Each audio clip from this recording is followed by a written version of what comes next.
Seberapa penting sih Skriniar bertahan di Inter? Lalu si Handanovic menjawab, very important, sangat penting. Jerewetan ceking kita, nyerewetin apa aja.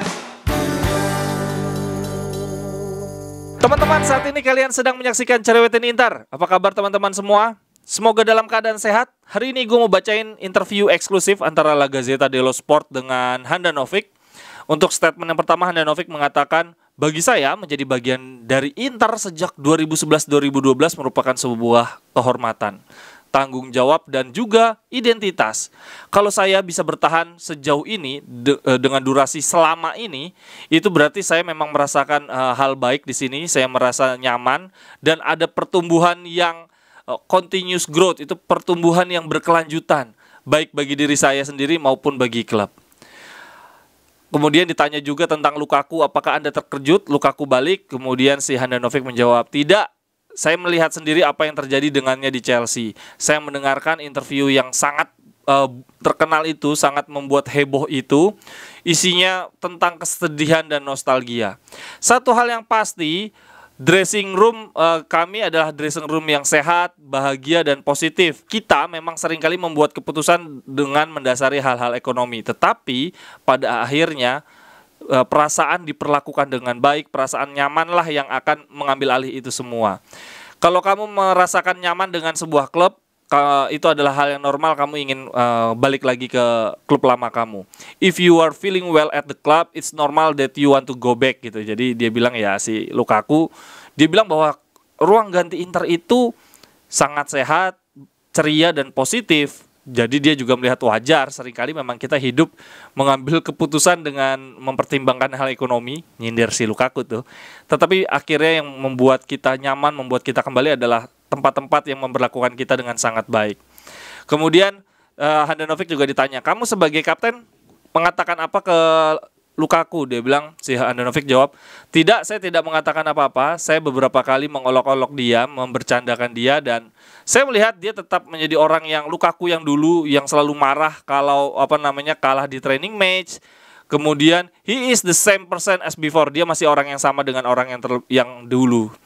Kemudian ditanya juga, apa pendapat Anda ketika Inzaghi mengatakan di konferensi pers pertama kali waktu itu, mengatakan bahwa starter di kiper Inter saat ini adalah Handanovic karena dia layak untuk mendapatkannya. He deserve it gitu kan, katanya Inzaghi.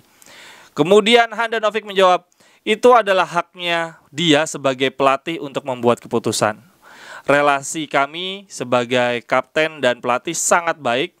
Kita melakukan segalanya untuk kebaikan Inter. Saya tahu tempat saya dan saya menghargai peraturan dan hierarki. Terkadang ketika penting saya akan menyampaikan pendapat saya. Lalu Handanovic juga ditanya tentang Onana. Dia jawab bahwa, apa pendapat Anda ketika Onana mengatakan, saya menghargai Samir Handanovic sebagai starter dan saya akan mendukungnya dari bangku cadangan. Itu pendapatnya Onana. Lalu Handanovic ditanya, apa pendapat lo tentang statement Onana itu? Terus Handanovic jawab, itu adalah kalimat yang sangat penting, memberikan kenyamanan di ruang ganti. Tapi kita semua tahu bahwa setiap pemain pasti ingin main, dan itu wajar, dan ini adalah persaingan yang sehat. Ini adalah kompetisi yang normal dan bagus untuk semua orang. Lalu ditanya, apakah ada perbedaan antara Anda dengan Onana? Si Handanovic menjelaskan bahwa kita berbeda, kami sangat berbeda. Dia datang dari youth sistemnya Barca, sementara saya datang dari Italia. Secara without getting into technicalities, tanpa mempertimbangkan aspek teknik, tetapi jelas kita ada pendekatan yang berbeda dalam hal positioning, bagaimana menjaga gawang, bagaimana membuat penyelamatan. Tetapi yang jelas ini adalah perbedaan yang sangat bagus untuk Inter. Lalu Handanovic kembali ditanya tentang Onana, apakah Onana akan bermain lebih banyak dibandingkan cadangan-cadangan Anda di tahun-tahun sebelumnya? Handanovic menjawab, I don't know, saya tidak tahu. Tetapi yang pasti jadwalnya sangat amat padat. Kita akan menghadapi banyak pertandingan dan semuanya akan terjadi. And as always, the coach decide. Dan seperti biasanya, pelatih yang akan memutuskan. Handanovic juga ditanya tentang Radu. Apa pendapat Anda tentang Radu ketika melawan Bolonya? Handanovic menjawab, itu adalah sebuah kegagalan yang sangat menyakitkan. Tetapi itulah kehidupan. Musim tidak berakhir, tidak ditentukan hanya dalam satu pertandingan. Saya tidak mengatakan apa-apa ke Radu di malam itu, tetapi saya mengatakannya di hari berikutnya. Saya mengatakan ke Radu bahwa game ini melawan Bolonya akan membuat dia menjadi lebih baik. Baik sebagai seorang kiper maupun sebagai seorang manusia. Radu harus tahu bahwa setiap orang pasti membuat kesalahan. Kemudian si jurnalisnya mencoba mempertegas ke Handanovic. Dia nanya, berarti memang kiper itu harus punya kemampuan kaki yang bagus ya? Nah, si Handanovic jawab, itu bukan sebuah kemewahan tetapi sebuah keharusan. Ketika Anda sedang dipres, ditekan, Anda harus bisa mencari pemain-pemain di sekitar Anda. Nah, ini yang menarik teman-teman. Handanovic memberikan statement gini, we started with Spalletti. Kita memulainya gaya permainan seperti ini nih, dimulai dari era Spalletti. Lalu si Handanovic menegaskan, but playing like that will always depend on the style of player you have. Tetapi gaya permainan seperti itu, yaitu kiper passing-passing gitu ya, ikut build up, itu bergantung pemain-pemain yang ada di sekitar. At Inter, we have everything. A goalkeeper in myself, punya kiper seperti saya. Wah gila, ini narsis juga si Handanovic.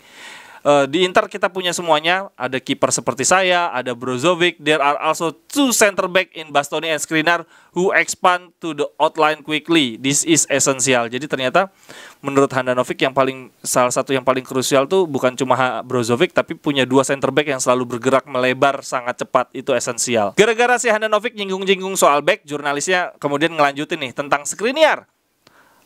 Seberapa penting sih Skriniar bertahan di Inter? Lalu si Handanovic menjawab, very important, sangat penting.